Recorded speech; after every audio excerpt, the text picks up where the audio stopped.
out to potential clients. And we are going to get to tips. We are going to get to proven strategies. We are going to get to real client stories and stories of our own.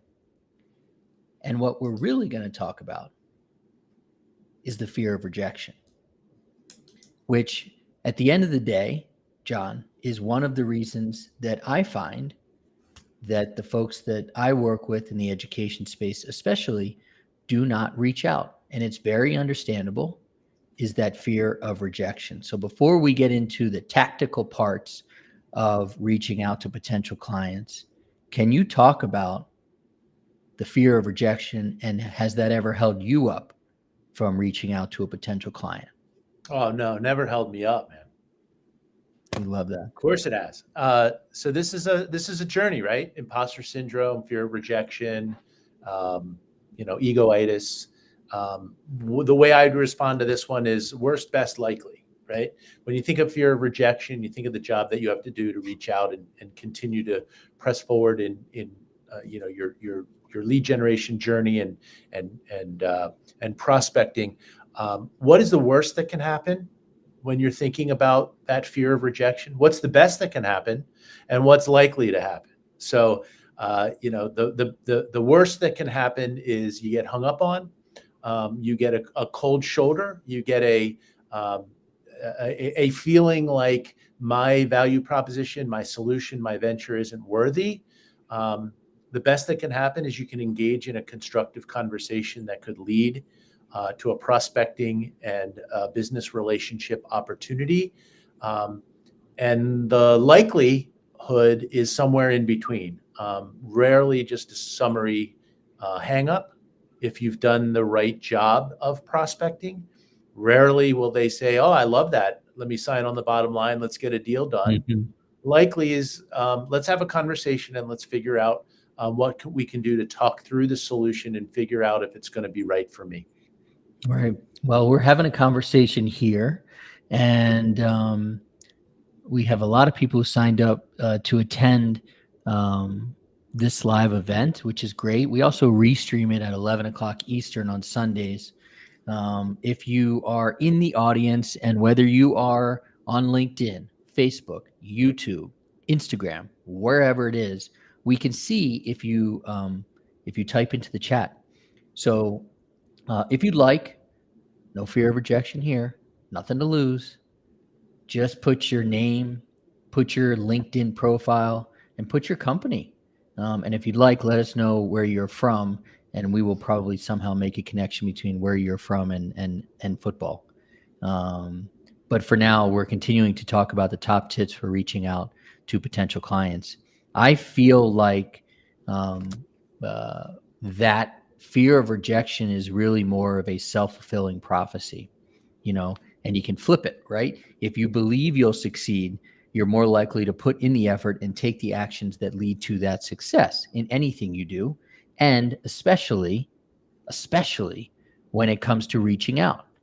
And if you've done some of the work that we know is super important, John, which is understanding your ideal client, listening to them, being able to message them clearly, no worries on reaching out, because they are going to receive that message with open arms, because they're going to see you as a credible source and somebody who can help them. So do not create that self-fulfilling negative prophecy. And I think you need to, anyways, build resilience, because, newsflash, rejection is inevitable. And that's why I believe in having more top of funnel leads than less, reaching out more than less, because there will be people who will reject you. There will also be people who won't respond because they're busy. And that's all good too. You don't need to internalize that, but you got to be able to learn from that rejection, those setbacks, and keep going. Obviously, easier said than done. Do you have a story from your own experience, or maybe somebody you've worked with recently, John, who, had some potential rejection when it came to reaching out? Uh, so having gone through worst, best, likely, I'll also say on this subject, and then I'll answer your question directly, on this subject, a quantitative versus a qualitative mindset with regard to reaching out. There are opportunities where you want to spin and go fast, fast yes, fast no, engage in a conversation, and approach prospecting as a numbers game. And there's times and places for that. Yeah. There's also the qualitative approach. Yeah. Somebody has made an introduction, somebody has vouched for you. I'll use an example of you, Josh. Somebody came to me in a mentoring session and said, "Who's the best lead gen guy out there? Who do I go to be able to count on, who can help me with prospecting, lead generation, signature solution?" They didn't use that term, but really said, I need somebody who knows what they're doing. And I said, Josh, and then I gave you the background on that person in terms of what they're looking for. And you just didn't spin through it, say, "Hey, here's my Calendly." You did your research on who they were. You did the research on who their LinkedIn connections were. You knew that if I gave you that type of qualitative opportunity, not quantitative opportunity, that you'd have one shot to make a great first impression. And you did. But that was a qualitative bucket, right? Yeah. There's also going to be times for the quantitative bucket. So as I say that, I think if we're talking about the qualitative bucket, your homework, your research, don't spin through it. Take the time, know the background, see if there's any common denominators or common relationships that you can talk about, and be prepared to go into the conversation with all the background.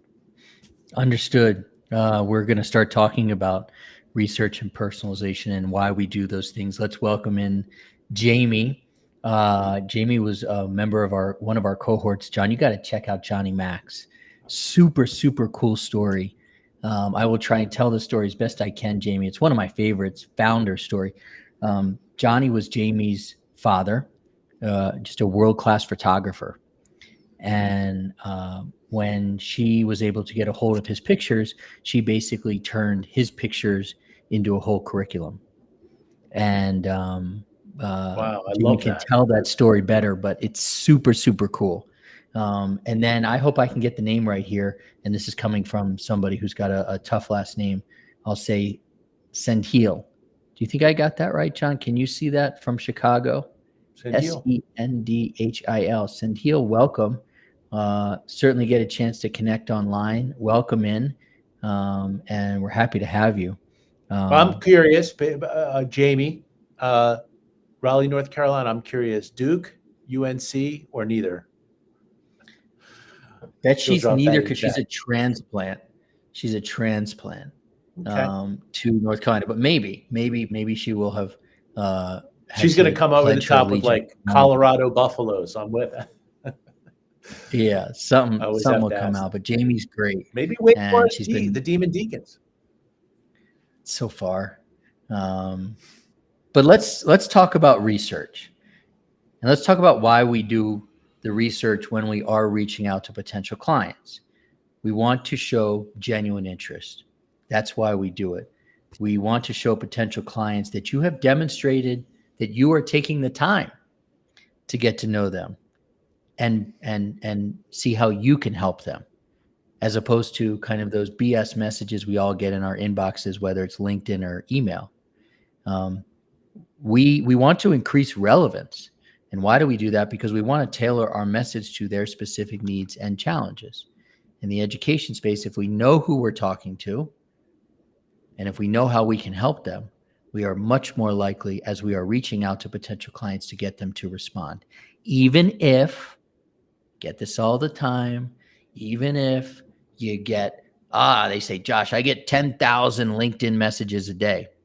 I cannot tell you how many times, because we do LinkedIn outreach, I hear from people who say, Josh, I get these all the time, but really thank you for the genuine interest. I'm happy to meet. Let's see where we go. Email is the same thing. So show genuine interest and increase that relevance. Any other tips that you have that you use in terms of research and personalization and why you do them? I would say we go back to that conversation we've had on painkillers versus vitamins. I think that in doing your research and personalizing your message, one of the first things that you should ask is, if I'm going to have a conversation with somebody who's going to eventually potentially buy your product or service, how can you paint it in the light? How can you paint your solution in the light of a painkiller must have versus a vitamin nice to have? So if you are on my big exit, school to home communications network or solution that allows principals to record personalized voice messages and send them out to parents at a moment's notice, I would be talking about Columbine. And I would be talking about the fact that students were killed because emergency vehicles, first responders couldn't get into the Columbine High School grounds because parents were all lined up. There was panic. There was no coordination. And my solution could have sent a message out to help coordinate the response, saving lives. That's a painkiller play, right? Versus a vitamin, which is, hey, use my solution to reach out to parents. Community engagement and parental outreach is important.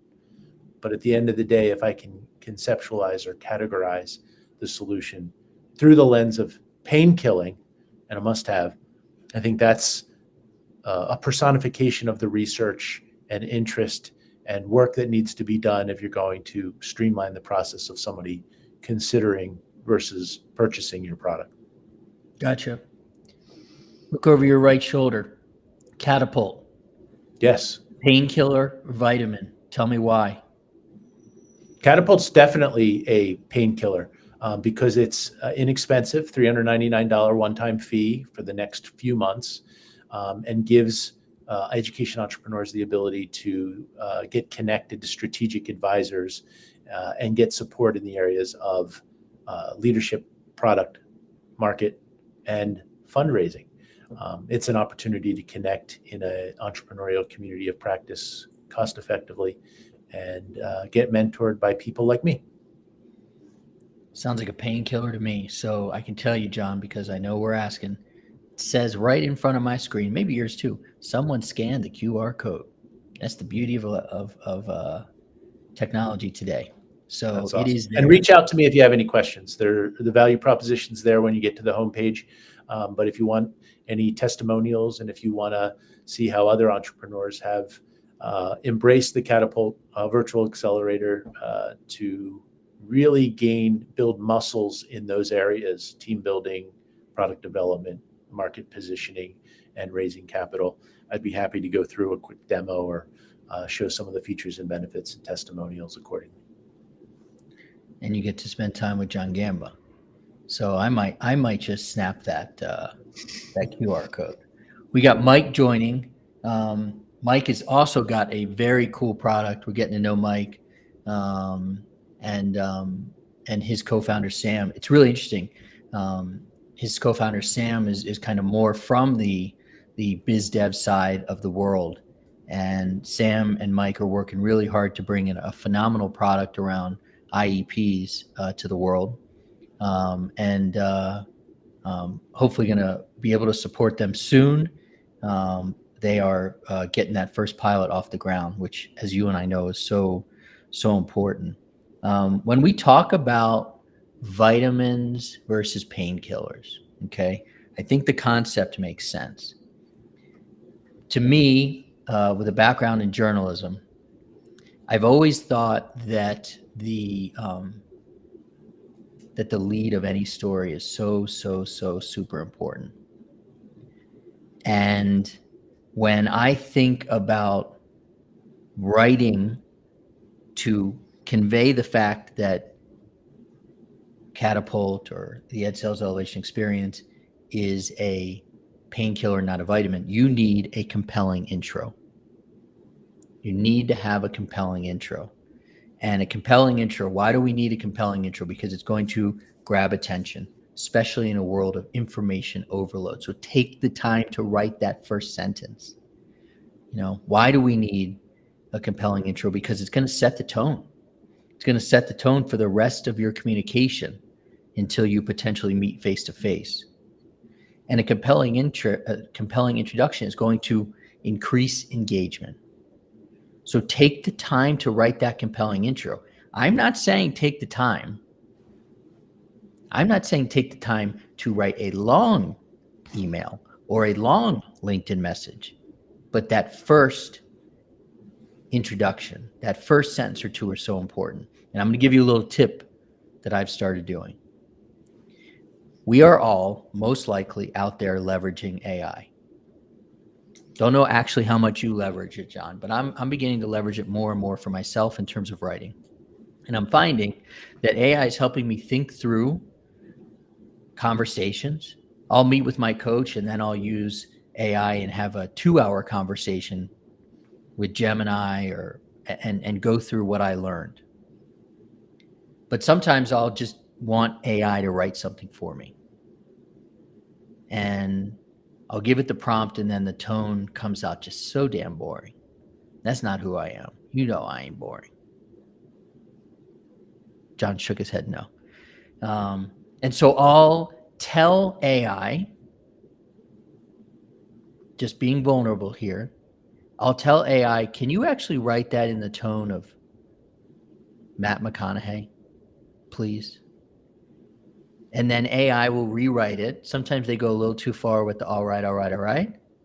But I like the way he speaks and approaches things. And so when it comes to crafting a compelling introduction, when it comes to crafting a concise and also a compelling rest of your message, you can leverage AI. You can potentially ask it to use a voice of somebody that you really respect. And there you've got your paragraph. Talk to me about what you do when you're reaching out to people. And by the way, John does do lead generation, right, for the University of Pennsylvania and for your speaking engagements. So what do you do to generate those? I have so many thoughts here. We'll come back to the AI part, but I would say practice, practice, practice. As you were sharing that, and I believe everything that you just said, Josh, it does require practice. I think it's really interesting. I participated in a major exit in 2008. 15 years later, 15 years later, I can still look at the screen, look at you and say, ConnectEd is the first and only school-to-home communications network that allows an administrator to record a personalized voice message and send that message out to parents in a moment's notice. Yeah. Our solution requires no hardware, no software, and no additional phone lines to operate. I can hit that 15 years later because I practiced it so much and I made sure every word, and by the way, I didn't have ChatGPT and AI back then. It was just feel it and know every element of that signature solution or what you are selling was personal to you.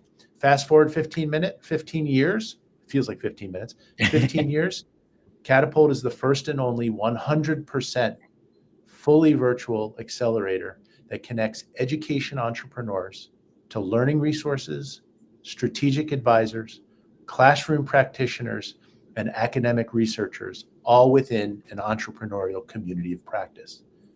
I've had to practice that. I haven't used AI and ChatGPT for either of those, but it's no nonsense. If I'm going to ask Mike or Jamie or anybody to entrust me and my solution, I better be able to categorize it, conceptualize it, represent it clearly and accurately. And if you can't, and you stammer, and by the way, I stuttered growing up. If you can't, you got no shot. And so I would say practice, practice, practice. I would say test it with your colleagues and your mentors, and really be able to convey it with accuracy and precision.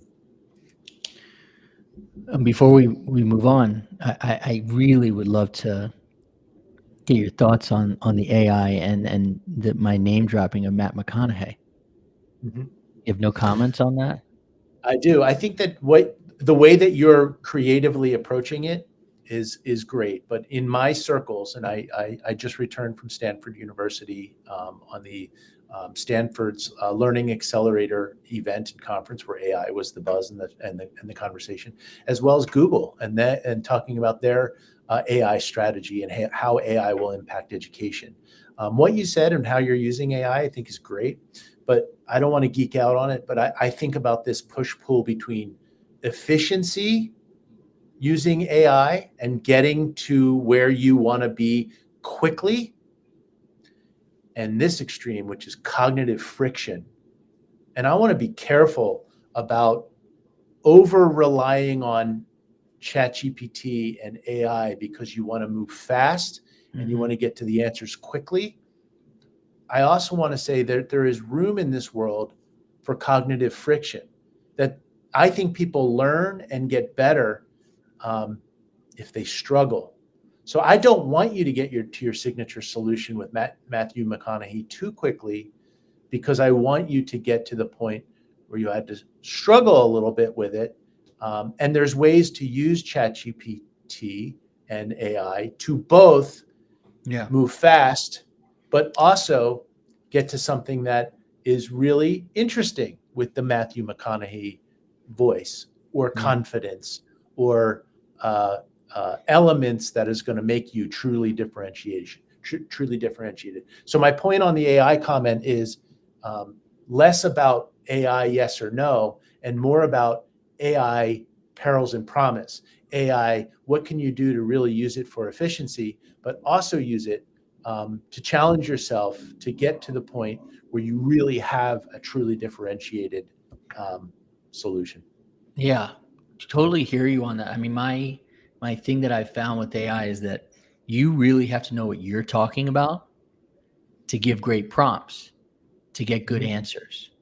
And I think circling back to something we've talked about here early on, which was that fear of rejection, people will just not start. So maybe pairing up a little bit of fun with the writing that you have to do, try out some different voices and see how it comes. I get a good laugh when I try out different voices. And when you talk about practice, talking about practice, that's what we do as a team in the Ed Sales Elevation Experience. John and I are by far not in competition, but he gets a chance to talk about Catapult. I also talk about the Ed Sales Elevation Experience. That QR code is up there for everybody to check out. I think that, Mike and Jamie know very much about it already. But we spend a lot of time practicing,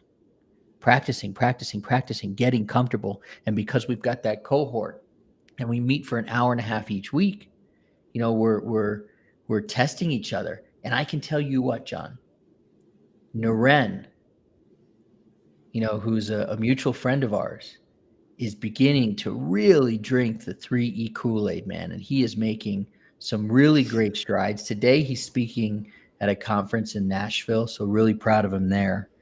I did some research myself in terms of practice. And I was looking back at my calendar for the year. Okay. Let's see if we can get you to put a number on this. How many times do you think I delivered my signature solution this year? Well, define performed. Spoke to a client about it in my 45-minute conversation that I call my self-identification call. Since when? January 1, 2024. 80 times. 252. It's amazing. 252. And Mike heard it. Jamie heard it. And I'm at this point with my signature solution, which is how, we work with folks to be able to clearly deliver exactly how they can transform the lives of their ideal client. And I can see this thing in my mind. It's got 9 steps. And you could say to me, hey, Josh, I want you to go from step 9 to step 4 to step 2 and up to 8. And I can move those pieces around. They don't make sense if you do it that way, by the way, but it's just an understanding and a practice that I've developed here. So I am all for what you talk about in terms of practicing. We're going to get to strategic follow-up and leveraging LinkedIn shortly. We have a point here Absolutely knowing the purpose is key. Using machine to lift weights is easier and faster than lifting them myself, but I'm unlikely to be challenged or changed by doing so. Thoughts? That's exactly what I'm saying. Spot on. Uh, Lifting them myself is friction, right? The cognitive friction, the struggle. I also want to make the point, and I think Senthil is probably alluding to this. I think a lot about this in my mentoring sessions, and I want to challenge you. I'm going to call you out, Josh. What's the difference between rehearsing and practicing?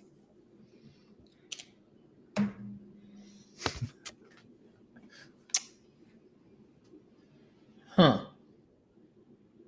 My gut was, and I'll give you my gut first, is that rehearsing is if it comes to the signature solution, setting aside time every day, doing it myself, recording it, watching it, learning. Practicing is doing it in front of a potential client. And my way that I always talk to people about their signature solution is you can do it for yourself, you can do it for a friend. That's like hitting off the mats. But when you do it for a potential client, that's like getting on the golf course because you don't know what hazards are behind that tree. So am I on the right track? I think you're on the right track. I talk a lot about this. People often ask me, do you get in front of a mirror and rehearse your pitch or rehearse your speech? And I never do.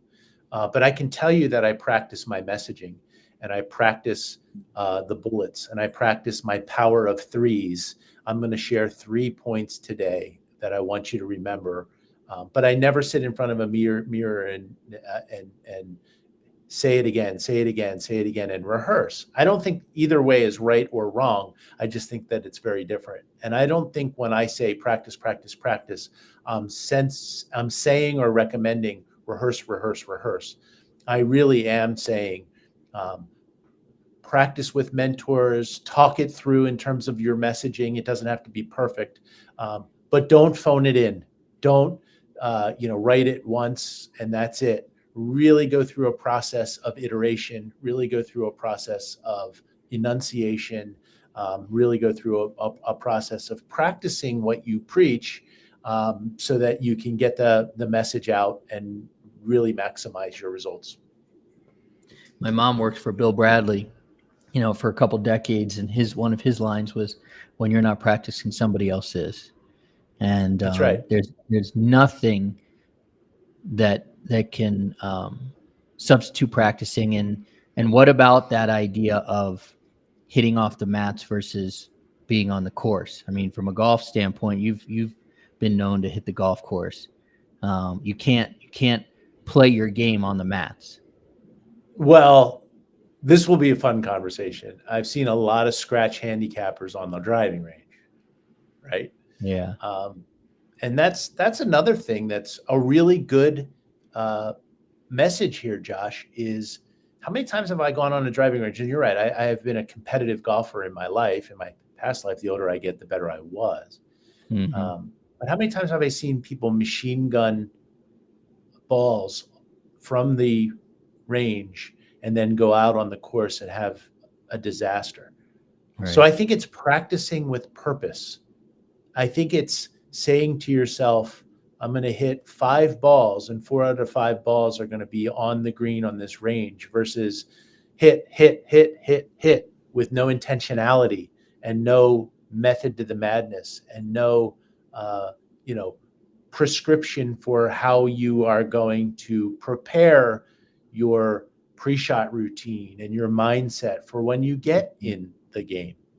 So I do think practicing with purpose is something that's critically important and a way to maximize your time. And so the tip that we're talking about here is really a repeatable process. Maybe some testing, which you can certainly do on the range or on the course, but figuring out what a repeatable process is that works for you.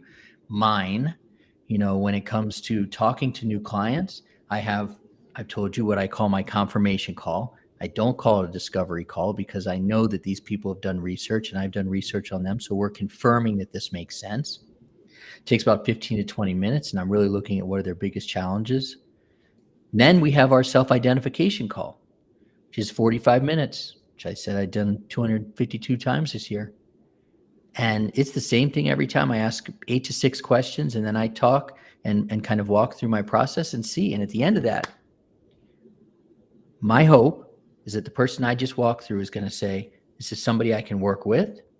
I trust their process. And now I need to think about my time and my money. And those are two things that Josh can't control. But it's the same practice over and over again. And then at that point, if they say yes, we move them right into the Ed Sales Elevation Experience, and that QR code is right above your head, my head. If they don't, we need to think about automation and strategic follow-up. So the next thing I want us to talk about is the idea of strategic follow-up, building relationships. Why do we build relationships? Demonstrate commitment. Why do we do that? And how that increases conversion rates. So why do we build relationships? Obviously, we want that consistent and valuable follow-up. And when I say valuable, you need to continue to give people value, even if they said no at that moment. And value is not, hey, how are you? I'm just checking to see if you're ready. No, it's consistently providing them potentially with content that is valuable. We're doing it on a daily basis. 2 times a week, we're sending emails that are valuable, one of these shows. We're also doing some of that in LinkedIn ourselves. And you demonstrate commitment. That shows you are committed to helping potential clients and reinforces that interest. That is why we also want to demonstrate commitment. What do you think about the best ways, not on the technical side of automation? Because to me, CRMs are commodities. I'm a big fan of high level, but you can use Salesforce, HubSpot, I don't care. What do you think about strategic follow-up and its value? Glean the nuggets. Mm-hmm. And what I mean by that is, let's take Naren, Metamorphics and Cascades. Let's say he's talking to a superintendent and he shared his journey with mental health. Let's just say that it has been a journey for Naren. And in sharing his journey, the superintendent that he's talking to, who he ultimately wants to have buy the Cascades solution, which gleans actionable insights from mental health sources, shares a journey that he had with a child, a grandchild, relative in mental health. I think that Naren, and I think your clients, Josh, I think my clients need to deposit a nugget into their pocket and then resurface that in a follow-up. Even if it's a personal anecdote that has nothing to do with business. Maybe it was, I was an Eagles fan in 1976, and you send a football card of Bill Berge, number 76, that was signed, and say, hey, I really appreciated that conversation as I was up in the 700 levels with you in Veterans Stadium in 1976, first game with my dad. So I don't want to go off the path, and I don't want to get personal, and I don't want to get creepy and weird, but I just think sometimes there's a relationship that's being built. And if you show or demonstrate that you are really listening, and that converts into a follow-up of a link, a story, a background, a memory, I think that has a powerful impact as you're developing that relationship and trying to turn it into a business relationship. Cool. I agree with you. And I'll give. By the way, you do that really well, Josh. I've seen you do that really well in terms of the people that you interact with, where you remember. Okay, we have time to share one more anecdote? Yeah, we got 10 minutes. Anybody we got all the time we want. Anybody wants to? I'll never forget. I once, and I think he'd be okay. This is live, but public sharing that Chad Castrita, who's running a very successful business right now in San Diego, would say that I helped him in terms of how he developed his own sales competencies.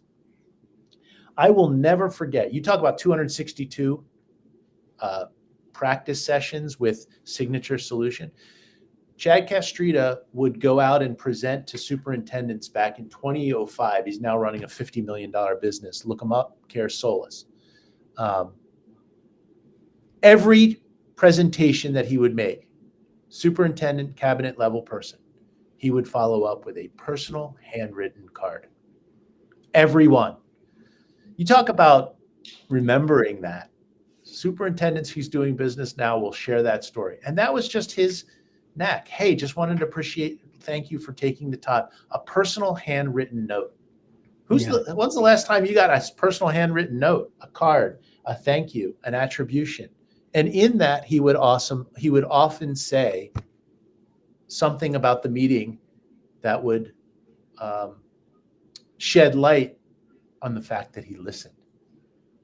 Think about your way to glean the nuggets, listen, get something out of the conversation, and then respond that makes that person know and feel like you cared enough to really listen and respond accordingly.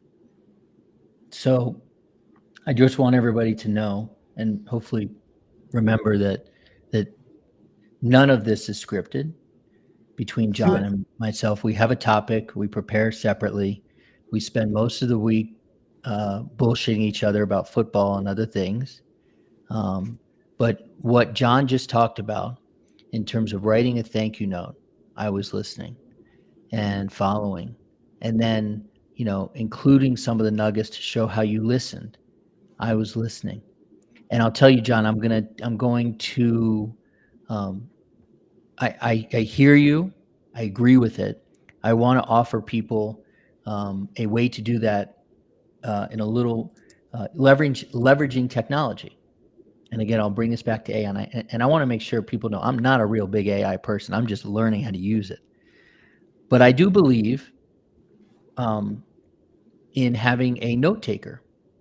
And I have a note taker called Otter. I'd be happy to send you my referral code if you'd like. I do believe in using Otter as a note taker, whichever one. Again, they're all commodities, at all of your meetings. And they sit there, and I've had Otter for about 2 years, and it used to just record. I didn't really do anything with the recordings. But then Otter introduced its own AI. And through Otter's AI, what I do is I will go in, I will ask it specific prompts. What are the takeaways? What did I learn? How can I help this person? Can you please help me write a thank you note that demonstrates that I was listening? And it writes an email. And again, I take it. Sometimes I churn it up into Matt McConaughey. Sometimes it just becomes Josh Chernikoff, depending on the mood I'm in.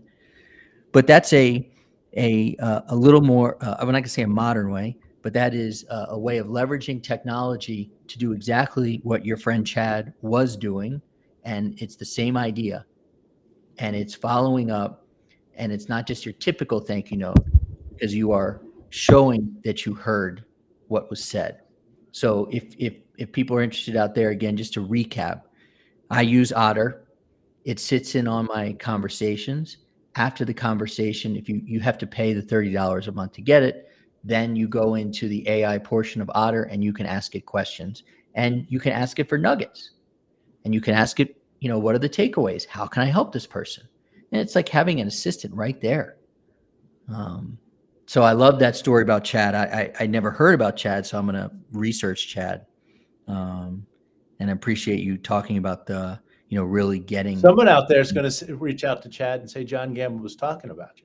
That's going to be me, bro. Because I want. By the way, you're throwing down the Matthew McConaughey swagger. I noticed you didn't say the Jaden Daniels swagger.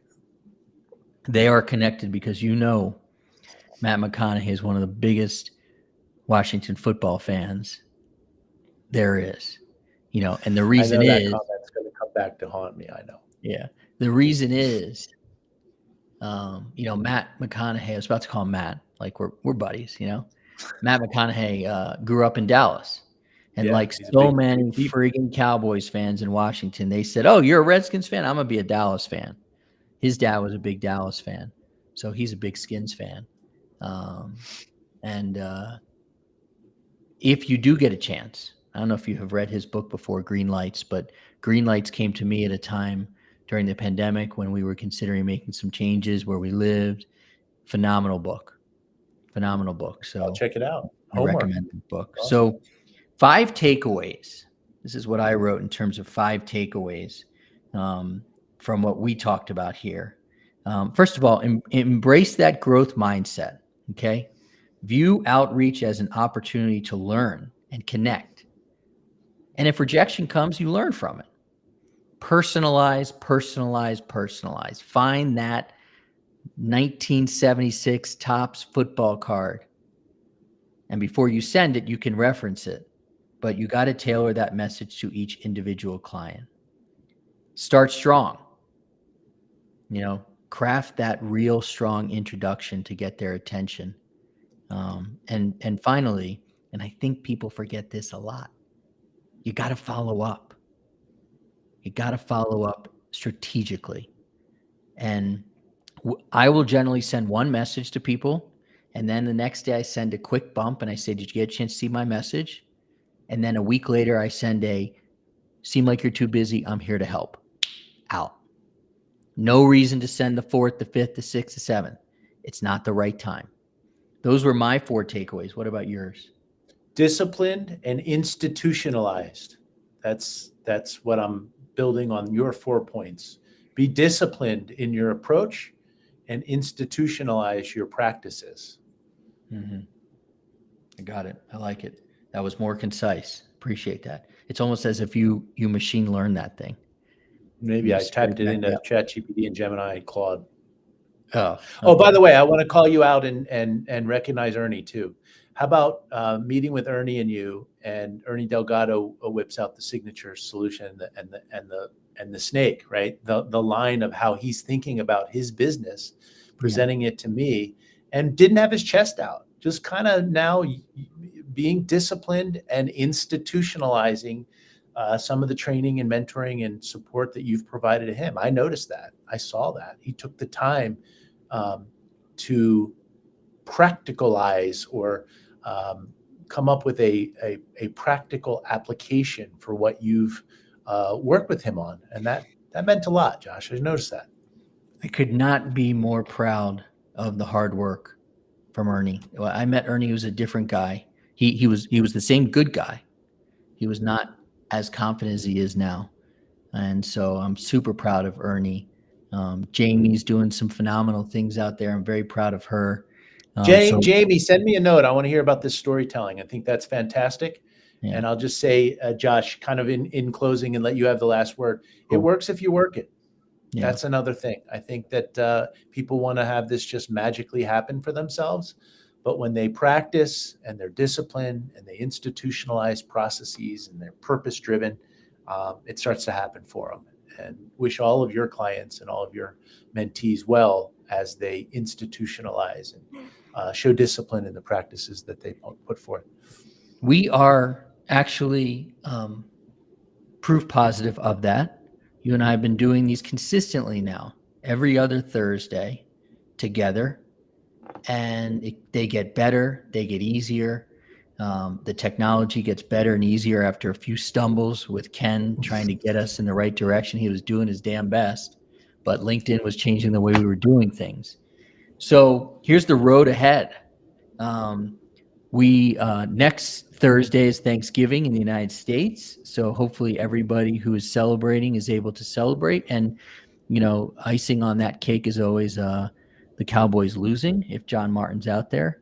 And then the following week, John, I will be in Florence, Italy, but I am committed to doing our talk. And we're going to do, I think it's going to be on, I believe, slow burn methods. And so I'll join you guys. Not that it won't sound as good, and it might not look as well lit, but I will be in Florence, and then we'll take off until January the 2nd, and then kind of get going there. I'll do probably January 2nd on my own, and then roll John back in. And what we're going to emphasize, and we can run over here a minute if you're okay, John. This kind of thought that I've been having recently. And this is not a fear tactic. This is actual reality in when we're talking about the seasonality. Ah, there he is. And I knew he was lurking somewhere in there. John, you're lucky you're one of the nicest people I know. See you tomorrow. Is that it's January, it's November 2024 right now. And if people out there in the education space who are trying to generate leads and grow their business do not start, this is my opinion, not a fear tactic, do not start thinking about generating leads in January at the latest, you could affect your the fall season of 2025, and you could very quickly be back here next year looking at a bad year. And so I'm only trying to bring into focus that the time to generate leads, the time to be a part of a group like Catapult, like the Ed Sales Elevation Experience, to really get that discipline that you talked about when it comes to generating leads is now, because a year can go by very quickly. What do you think about that? 100%. Very, very well said. Thank you. So I've been thinking about that a lot. And so I encourage everybody to keep at it, reach out. John is happy to talk. I'm happy to talk. John Martin's learning it. Jamie's learning it.